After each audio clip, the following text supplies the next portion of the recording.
This is the Inka Box puzzle. It was designed by Oskar Van Deventer and made by Puzzle Guy. Difficulty level of this puzzle is 6 out of 10 on a Puzzle Master's difficulty scale that runs from 5 to 10. And the goal of the puzzle is to take it apart, find the golden nugget, and then assemble it back together. It is not a really difficult puzzle to solve, but quite a nice one and a beautiful showpiece. If you like the Inka Box and you want to buy it, go to puzzlemaster.ca. And if you want to see the solution of this puzzle, keep watching the video.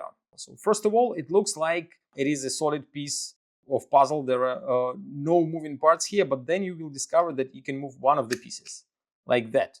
And that allows you to move another piece and remove it. And here you can see the golden nugget. You remove it like that. And then you can remove this piece, remove these parts and this part, and the puzzle is disassembled. Now you have to assemble everything back together. So you start by putting these two parts like that and adding this piece on the bottom.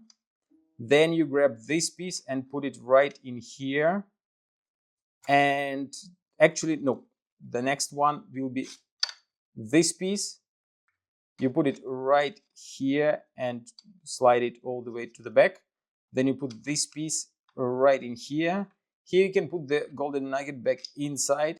Then you put this piece, the last one, on top to cover the hidden compartment. Move it to the right, move this piece, and the puzzle is assembled back together. And that was the solution of the Inka Box. If you like this puzzle and you want to try some other absolutely fantastic puzzles designed by Oskar Van Deventer, go to puzzlemaster.ca.